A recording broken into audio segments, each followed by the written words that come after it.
আসসালামু আলাইকুম। আজকে আমরা তড়িৎ রসায়নের লেকচার 4 দেখব। তো এই লেকচারে আমরা কি জিনিস দেখব, যে জারণ বিজারণ কী, জারক বিজারক কী, এগুলো আগের পড়াই। এবং আমরা দেখব এখানে মূলত আমরা দেখব যে গ্যালভানিক সেল, গ্যালভানিক সেলের ব্যাখ্যা দেখব আমরা। এবং এখানে দেখব যে কেন গ্যালভানিক সেলে আসলে বিদ্যুৎ উৎপন্ন হয়, যেখানে আমরা দেখছিলাম ইলেকট্রোলাইটিক সেলে মানে ইলেকট্রোলাইসিস সেলে আমাদের বিদ্যুৎ শক্তি ব্যবহার করতে হয়। এবং আমরা দেখব যে কেন আলাদা বিকার ব্যবহার করা হয়, যেখানে আমাদের ওই ইলেকট্রোলাইসিস সেলে আমরা দেখছি যে আমাদের একই সেলের ভিতর হইতো। এবং আমরা দেখব কোষ বিভব নির্ণয় এবং সেল নোটেশন। এবং লাস্টে আমরা দেখব যে আমাদের লবণ সেতু কী এবং গ্যালভানিক সেলেই কেন আমাদের লবণ সেতু ব্যবহার করতে হয়। আচ্ছা, তো দেখো, আমাদের তড়িৎ রসায়নের সাথে একেবারে ওতপ্রোতভাবে জড়িত আছে, মানে একেবারে ঘনিষ্ঠভাবে জড়িত আছে আমার হলো রেডক্স রিয়াকশন। আমাদের একেবারে ঘনিষ্ঠভাবে যুক্ত আছে আমার রেডক্স রিয়াকশন। কারণ রেডক্স রিয়াকশনে আমার মূলত ইলেকট্রন ট্রান্সফার হয়। ইলেকট্রন ট্রান্সফার হয়।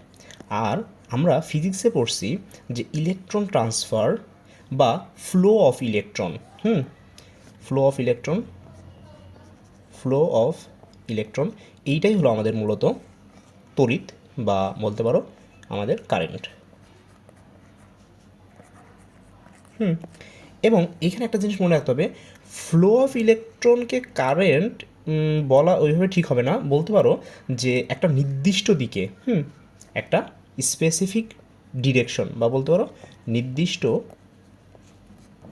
নির্দিষ্ট ডিরেকশন, নির্দিষ্ট ডিরেকশনে যদি ইলেকট্রনের ফ্লো হয় তখনই আমি তাকে বলবো কারেন্ট। ইলেকট্রন যদি মনে করো একটা তারের ভিতরে আছে, ইলেকট্রন যদি এখানে র্যান্ডমভাবে ইলেকট্রন এইদিকে একটা গেল, এইদিকে একটা গেল, এইদিকে একটা গেল, এইভাবে ফ্লো হলে কিন্তু সেটাকে আমরা কারেন্ট বলতে পারবো না। ফ্লো তো ঠিক হইতেছে, বাট নির্দিষ্ট ডিরেকশনে ফ্লো হইতেছে না। অবশ্যই তোমাকে নির্দিষ্ট ডিরেকশনে ফ্লো হইতে হবে। আচ্ছা, তো জারণ, জারণ মানে কি? সারণ, জারণ মানে ছাড়ন। তো জারণ মানে যে আমরা দেখব যে ইলেকট্রন লস, বা বলতে পারো যে জারণ মানে হলো আমাদের হাইড্রোজেন অ্যাড, হাইড্রোজেন রিমুভ, বা বলতে পারো জারণ মানে আমার অক্সিজেন অ্যাড, বা বলতে পারো জারণ মানে আমার electronegative atom or molecule add. এইটা মূলত আমরা জারণ বুঝি। বাট এইখানে আমরা মোটামুটি জারণ মানে বুঝবো শুধুমাত্র ইলেকট্রন লোজ। এবং জারণ হলে এবং জারণ হলে কি হয়, আমাদের জারণ হলে আমাদের অক্সিডেশন নাম্বার যেটা আছে সেটা বৃদ্ধি পায়। আচ্ছা, তো এখন যদি আমরা একটু বিজারণ দেখি। বিজারণ, বিজারণ মানে কি? বিজারণ মানে হলো তোমার gain of electron, gain of electron, এবং বলতে পারো যে অক্সিজেন রিমুভ, বা বলতে পারো হাইড্রোজেন অ্যাড, বা তুমি আরেকটা লাস্টে যেটা বলতে পারো ইলেকট্রো পজিটিভ অ্যাটম অ্যাড।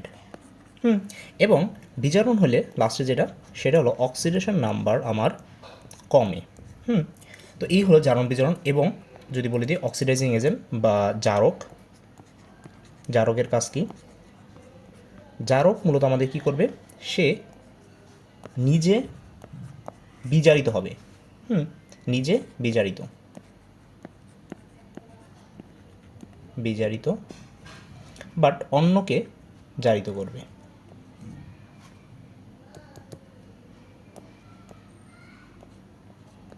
অন্যকে জারিত,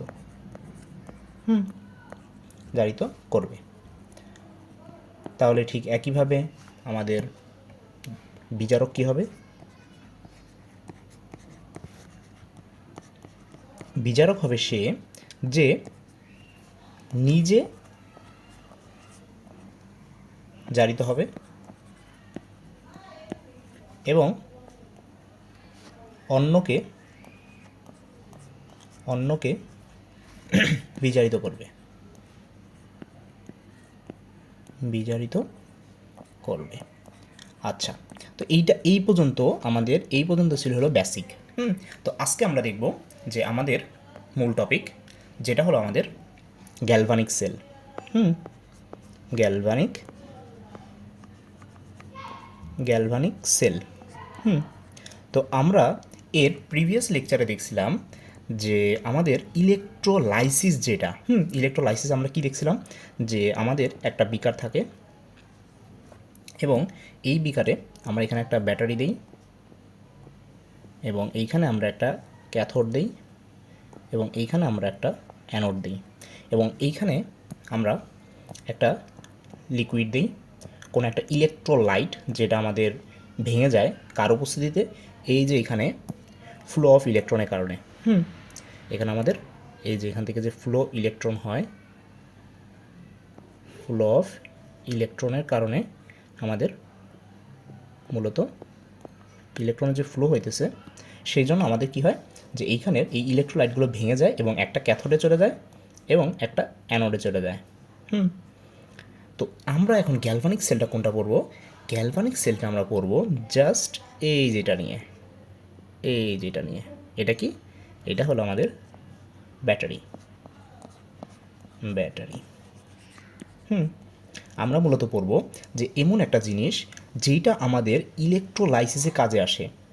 আমরা আজকে ব্যাটারি পড়ব, যে কেন ব্যাটারি কিভাবে বা কেন ইলেকট্রনের সাপ্লাই দেয় এবং একটা নির্দিষ্ট ডিরেকশনে। আচ্ছা, তো গ্যালভানিক সেল আমাদের গ্যালভানিক সেলটা কি? যে এমন একটা সেল যেখানে আমাদের ইলেকট্রিসিটি প্রডিউস হয়। আমি যদি বলি যে আমার এমন একটা জিনিস, যে ধরো তোমার কাছে একটা পদার্থ আছে, এ একটা পদার্থ এবং এখানে বি একটা পদার্থ আছে। তো এ এমন একটা পদার্থ যার থেকে বি এর স্ট্যান্ডার্ড রিডাকশন পটেনশিয়াল বেশি, মানে এর কাছ থেকে ইলেকট্রন বি নিয়ে নিবে, বা বলতে পারো যে এর থেকে বির ইলেকট্রনের প্রতি আকর্ষণ বেশি, যার কারণে কী হবে, আমাদের এই ইলেকট্রনটা ও বি নিয়ে নিবে। একটা ইলেকট্রন বা ইলেকট্রন এ থেকে বিতে যাবে এবং এই রিয়াকশনটাকে আমরা বলি আমাদের রেডক্স রিয়াকশন। এবং একই সাথে বলতে পারো যে এইটা আমার একটা স্পন্টেনিয়াস বা স্বতঃস্ফূর্ত বিক্রিয়া। কেন স্বতঃস্ফূর্ত বিক্রিয়া? কারণ এ নিজে থেকেই চাইতেছে বিকে ইলেকট্রন দেওয়ার জন্য, বা বি কোনোভাবে ইলেকট্রন এ কাছ থেকে নিয়ে নিতেছে তার নিজের ধর্মের জন্য। তার মানে আমি বলতে পারি যে এইটা আমার একটা স্পন্টেনিয়াস বা স্বতঃস্ফূর্ত বিক্রিয়া। আর স্বতঃস্ফূর্ত বিক্রিয়ায় আমরা জানি যে আমাদের গ্রিপস এনার্জি বা চেঞ্জ অফ গ্রিপস এনার্জি আমার হয় নেগেটিভ। সেটা আমাদের নেগেটিভ হয়। সবসময় মনে রাখবা, গ্রিপস এনার্জি গ্রিপস মুক্ত শক্তি যদি আমাদের নেগেটিভ হয় কোনো একটা প্রসেসে, তাহলে সেটা আমার স্পন্টেনিয়াস হবে এবং এইটা 100% ট্রু। এখানে কোনো আমাদের কী বলে এটাকে নাই, কোনো ঝামেলা নাই। যেমন আমরা স্পন্টেনিয়াস আমরা এর আগে দুইটা প্রসেস দেখছি, যে একটা হলো তোমার ডেলিজ দেখা, মানে ডেলিজ, এবং আরেকটা দেখছি আমরা ডেলেস। কি? ডেলেস হলো আমাদের একটা স্টেট ফাংশন, যেটা আমাদের থার্মোডাইনামিক্সে আমরা দেখছি যে এটা হলো মূলত কী বলে এটাকে, অ্যান্ট্রপি। অ্যান্ট্রপি। আর ডেল এইচ যেটা আমরা এক্সোথার্মিক নাকি এন্ডোথার্মিক এগুলোতে দেখছি। তো এই দুইটা প্যারামিটার দিয়ে যখন আমি একটা রিয়াকশনকে মানে 100%ভাবে একেবারে নির্ভুলভাবে 100% আমি বলতে পারি না যে এটা আমার স্পন্টেনিয়াস নাকি নন স্পন্টেনিয়াস, মানে বলতে পারো 95% হয়ে যায়। কিছু কিছু ক্ষেত্রে 5% ক্ষেত্রে এটা আমার কাজ করে না। তখন আমরা কিসে আসি? তখন আমরা মূলত আমাদের এই গ্রিপস এনার্জি দেখি, যে গ্রিপস এনার্জি যদি আমার মাইনাস হয় তাহলে অবশ্যই সেটা আমার স্পন্টেনিয়াস রিয়াকশন হবে। আচ্ছা, তো যেটা বলতেছিলাম যে এই যে এইখানে এ এবং বি এদের মধ্যে এমন একটা রিয়াকশন হবে যার কারণে এ বিকে ইলেকট্রন দিবে ফ্রিলিভাবে, মানে একেবারে কোনো এখানে কোনো এক্সটার্নাল কোনো সোর্স লাগতেছে না, এক্সটার্নাল কোনো এনার্জি লাগতেছে না, যার কারণে এ বিকে দিবে, এটা আপনি দিবে, যেহেতু বির স্ট্যান্ডার্ড রিডাকশন পটেনশিয়াল বেশি এবং যেহেতু সে ইলেকট্রন দিচ্ছে, তার মানে এটা রিডক্স রিয়াকশন কেমিস্ট্রির ভাষায়। আবার যেহেতু সে ইলেকট্রন দিচ্ছে, মানে ইলেকট্রন ফ্লো হচ্ছে, তার মানে ফিজিক্সের ভাষায় সেটা এখানে একটা তড়িতের উৎপন্ন করবে। কিন্তু এই তড়িৎটা আমি তখনই ব্যবহার করতে পারবো যখন তাকে আমি ফ্লো হইতে দিব। মানে জিনিসটা যদি এরকম হয় যে একটা মাত্র বিকারে তোমার এ আছে এবং বি আছে, তাহলে কি হইতেছে, এই মানে লিকুইডের ভিতরেই আমার এ ইলেকট্রন ছাড়তেছে, বি ইলেকট্রন গ্রহণ করতেছে, মানে এই লিকুইডের ভিতরে হয়ে যাইতেছে। আমি এখানে রেডক্স রিয়াকশন তো পাইতেছি, বাট কোনো তড়িৎ পাইতেছি না। কারণ রেডক্স রিয়াকশন ঠিক আছে, ইলেকট্রনের হইতেছে, আদান প্রদান হইতেছে, বাট এই ইলেকট্রনের ফ্লোটাকে আমি ব্যবহার করতে পারতেছি না এই পাত্রের জন্য, মানে একটা পাত্রের জন্য। যেহেতু আমার তড়িৎ হলো ইলেকট্রনের ফ্লো একটা ডিরেকশনে ফ্লোকে আমার ইলেকট্রিসিটি বলে, কিন্তু আমি এখানে কী করতেছি, ইলেকট্রনের ফ্লো করতেছি, বাট কোনো তার বা কোনো একটা মিডিয়াম ইউজ করতেছি না, জাস্ট এটার বিদ্যুৎ হয়ে যেতেছে। যার কারণে আমি এটাকে মানে শক্তিটাকে বা এই যে ইলেকট্রনিক ফ্লো এটাকে আমি কাজে লাগাইতে পারতেছি না। তো তখন বিজ্ঞানীরা কী করলো, তখন এই জিনিসটাকে তারা সেপারেট করে দিল, জাস্ট সেপারেট করে দিল। এইখানে একটা পদার্থ রাখলো, এই পদার্থকে, এবং এখানে বি পদার্থটাকে রাখলো। যার কারণে দেখা গেল যে আমার তখন, এবং এইখানে একটা তার সংযোগ করে দিল, দেখা গেল কি যে এইখানে আমার ইলেকট্রনের ফ্লো হইতেছে। এখানে আমার ইলেকট্রনের ফ্লো হয়ে যেতেছে, এবং এই ইলেকট্রনের ফ্লোর মাঝখানে তুমি যদি একটা বাল্ব লাগাই দাও, তাহলে দেখবা এই বাল্বটা জ্বলতেছে। কারণ কি জানো, কারণ এই বাল্বের মধ্যে দিয়ে আমার ইলেকট্রন পাস হইতেছে। তো এইভাবে করে আমরা কি করতে পারি, আমার গ্যালভানিক সেলকে আমি মানে কি বলে এটাকে কাজে লাগাইতে পারি। তো এখন আমরা দেখব যে এইটা তো আমার আউট সার্কিট, মানে আমাদের বাইরের সার্কিট, এবং তখন আমাদের কি করতে হয়, ভিতরে আমরা লাস্টে দেখব যে আমার ভিতরে একটা ইনার সার্কিট ব্যবহার করতে হয়। এইখানে একটা ইনার সার্কিট ব্যবহার করা হয়। এইখানে ইলেকট্রন, উপরের সার্কিটে আমার, আউটার সার্কিটে আমার হয় ইলেকট্রনের ফ্লো, আর ইনার সার্কিটে হয় আমার ইলেকট্রোলাইটের ফ্লো। আচ্ছা, ওইটা আমরা পরে দেখব। তো এখন আমরা দেখব যে এই ফ্লোটাকে মানে আমি কিভাবে, মানে কি বলবো এটাকে, আচ্ছা সেল ডায়াগ্রাম লিখি আমরা একটু, তাহলে বুঝতে সুবিধা হবে। আচ্ছা, তো দেখো, তো এরপরে আমরা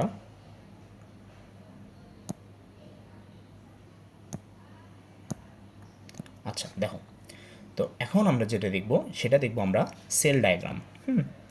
তো ধরো তোমার কাছে একটা দেওয়া আছে, আচ্ছা নিচে আঁকি, মনে করো তোমার কাছে একটা বিকার দেওয়া আছে, দুইটা বিকার,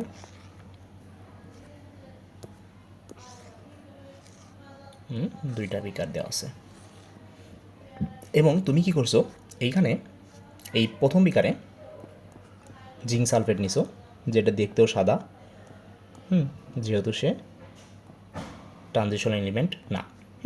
তো এটা হলো আমাদের জিঙ্ক সালফেট, এই দ্রবণটা হলো আমার এখানে জিঙ্ক সালফেট, এবং এইখানে আমি নিলাম ধরো কপার সালফেট, যেটা দেখতে অনেকটা ব্লু কালারের। তাহলে এটা নিলাম আমি এখানে কপার সালফেট, এবং আমি কি করলাম, আমি এইখানে দুইটা দণ্ড নিলাম, দুইটা দণ্ড নিলাম, ধরো, আচ্ছা দণ্ড নিলাম মনে করো। তো এইখানে যে দণ্ড দুইটা নিলাম, এই দণ্ড দুইটা আবার স্পেসিফিক।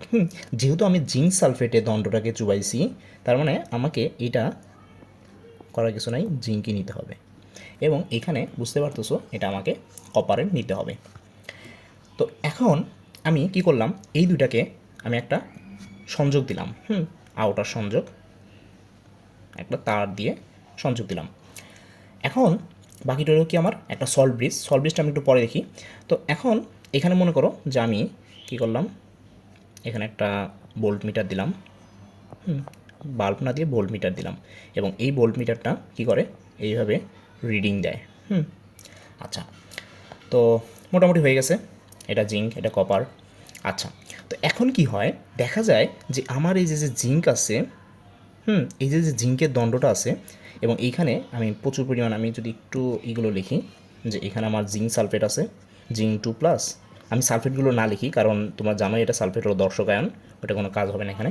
আর এখানে হলো আমার কপার 2+, এখানে copper 2+, copper 2+।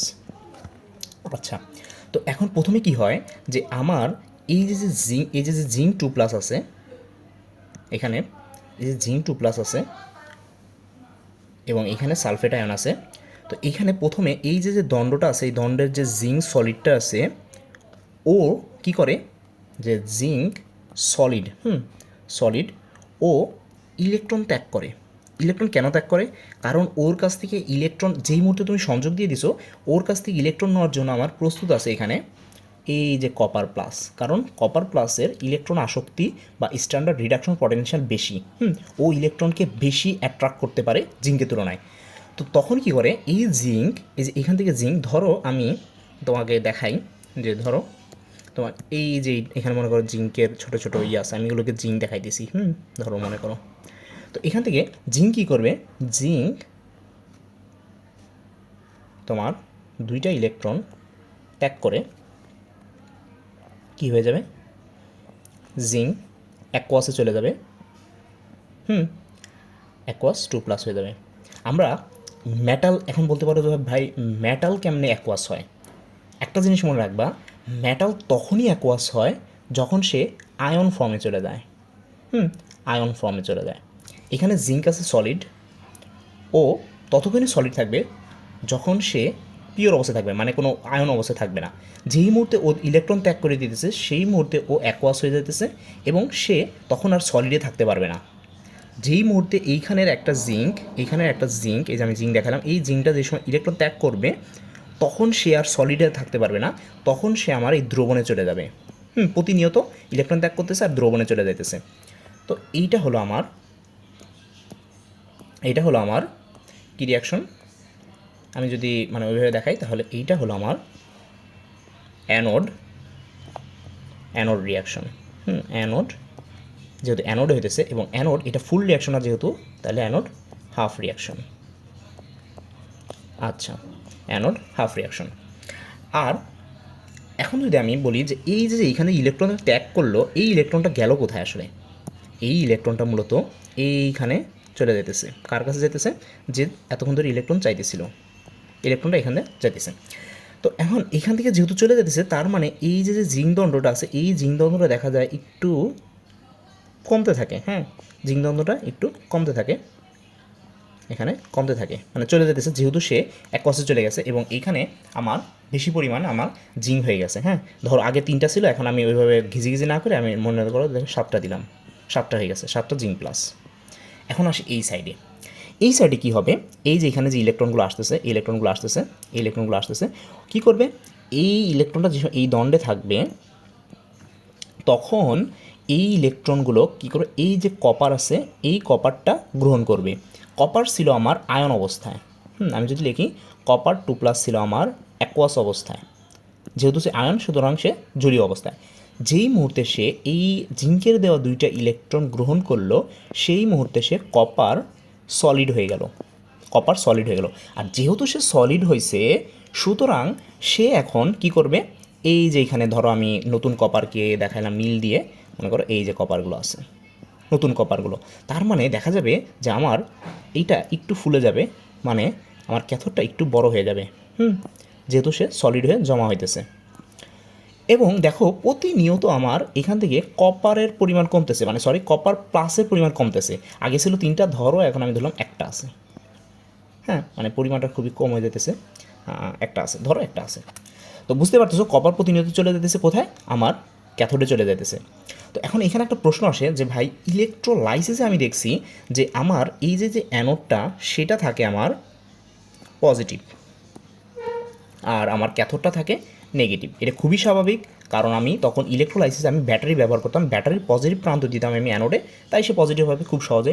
But in case of galvanic বা ভোল্টানিক সেলে কী হয়, ভোল্টানিক সেলে তোমার এখানে এই যে ইলেকট্রন এখানে কী জন্য এটা মানে হয়, মানে কী বলে এটাকে, গ্যালভানিক সেলের কথা বলতেছি, তাহলে তো এখন এটা রিমুভ করে দিই। গ্যালভানিক সেলে কী হয়, এটা পজিটিভ হয়। আমার গ্যালভানিক সেলে আমার এটা কী হয়, পজিটিভ হয়। কিন্তু কেন নেগেটিভ হয়, কিন্তু কেন নেগেটিভ হয়, এটা কিন্তু এখন গ্যালভানিক সেলের কথা বলতেছি, এটা নেগেটিভ এটা পজিটিভ হয়। এটা যদি একটু অ্যান্সার দিই যে কেন পজিটিভ নেগেটিভ হয়, দেখো আমি এইখানে জিঙ্ক কী করতেছে, জিঙ্ক 2+ সরি, এখানে জিঙ্ক কী করতেছে, জিঙ্ক প্রথমে ইলেকট্রন, এই যে এখান থেকে জিঙ্ক, এই জিঙ্ক ইলেকট্রন দিয়ে এখানে দিচ্ছে। তার মানে প্রতিনিয়ত আমার এই অ্যানোডে আমার ইলেকট্রনের পরিমাণ বাড়তেছে। ও তো ইলেকট্রন দিয়ে এখানে চলে যাইতেছে, মানে দ্রবণে চলে যাইতেছে, বাট প্রথমে ইলেকট্রনটা রিসিভ করতেছে বাকি জিঙ্ক সলিডগুলো। তার মানে দেখা যায় ও পজিটিভ হয়ে যায়। মানে বুঝতে পারছো আমি কী বললাম? প্রথমে এখানে জিঙ্ক থাকে সলিড অবস্থায়, সেই সলিডটা কী করে, ও ইনস্ট্যান্ট ইলেকট্রন দিয়ে দেয়, ইলেকট্রন দিয়ে এখানে দিয়ে চলে যেতেছে, ইলেকট্রন দিতেছে, প্রতিনিয়ত ইলেকট্রন এখানে একটা করে দিতেছে, এবং জিঙ্ক অ্যাকোয়াস দ্রবণে চলে যাচ্ছে। এই ইলেকট্রনটা পরবর্তীতে এইভাবে পাস হয়ে যাচ্ছে। ঠিক এই ইলেকট্রনটা আসতেছে আসতেছে আসতেছে এইখানে আসার পরে কী হয়, এটা তো বুঝলাম নেগেটিভ হয়, কারণ প্রতিনিয়ত জিঙ্ক ইলেকট্রন ছাড়তেছে তার দণ্ডকে, ইলেকট্রোডকে। তো এইখানে কি হয়, এইখানে এই যে কপার 2+ আছে, ও ইলেকট্রন এখানে আসার সাথে সাথে ও কপার 2+টা এখানে যুক্ত হয়। এখানে যুক্ত হয়। তো দেখা যায় কি যে এইটা সাময়িকভাবে পজিটিভ হয়ে যায়। আরেকভাবে মনে হতে পারে এটা নেগেটিভ হলে তো অবশ্যই পজিটিভ হবে, বা বলতে পারে যেহেতু ইলেকট্রনের প্রতি ইলেকট্রন এদিকে ফ্লো করতেছে তার মানে অবশ্যই পজিটিভ হবে, যেভাবে মনে রাখো। বাট এটা অনেক ইন্টারেস্টিং যে কেন অ্যানোড নেগেটিভ হয়। আচ্ছা, তো কোথায় ছিলাম? তো বলতেছিলাম যে এইটা হবে আমাদের তখন ক্যাথোড,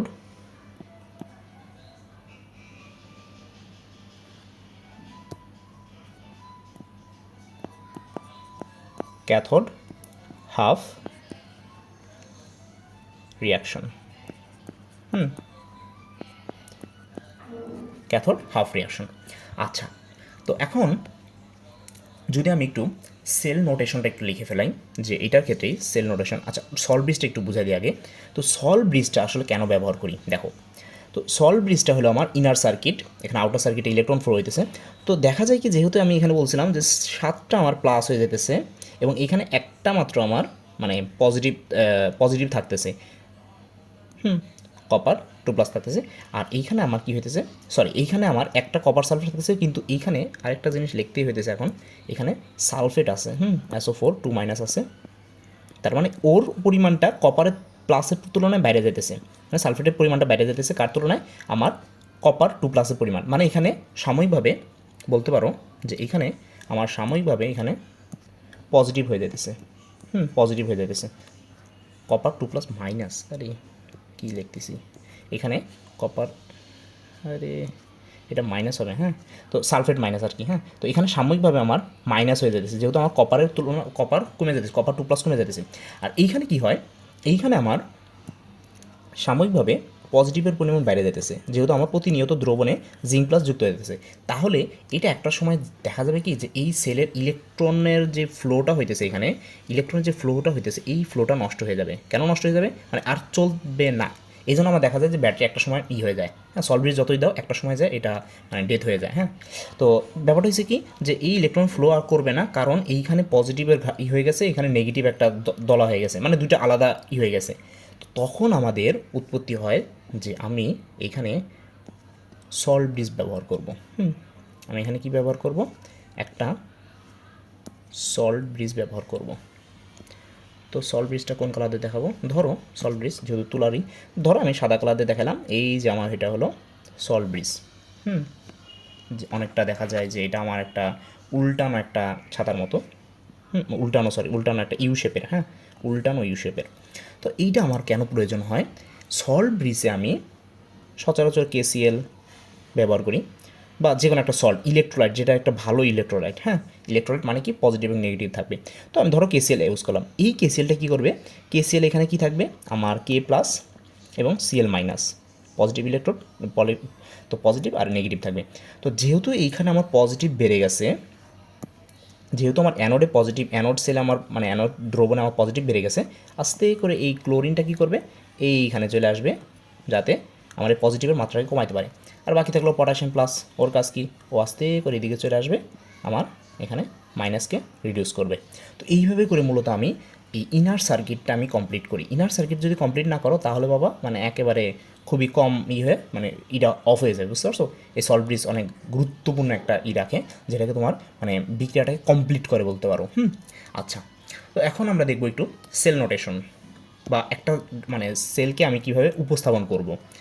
তো প্রথমে আমি দিব দুইটা বড় বড় দুইটা প্যারালাল লাইন, প্যারালাল লাইন দিলাম। এই প্যারালাল লাইনটা মূলত একটু আগে যেটা দেখালাম সল্ট ব্রিজ। এবং প্যারালাল লাইনের এই সাইডে আমি অ্যানোড দিব এবং এই সাইডে ক্যাথোড দিব। এটা একটা মানে ইউনিভার্সাল একটা প্রসেস, যেহেতু আমরা এই চিত্রও দেখছি একটা। আচ্ছা, তো এই পাশে যে সেল এটা দিব সেটা হলো আমাদের অ্যানোড। এবং অ্যানোড কী হইতেছে দেখো, অ্যানোডে কী হইতেছে আসলে জিঙ্ক সলিড থেকে অ্যাকোয়াস হইতেছে। তার মানে জিঙ্কের এই পাশে আমি যদি লিখি, এই পাশে ছিল আমার জিঙ্ক সলিড, সে কী হইতেছে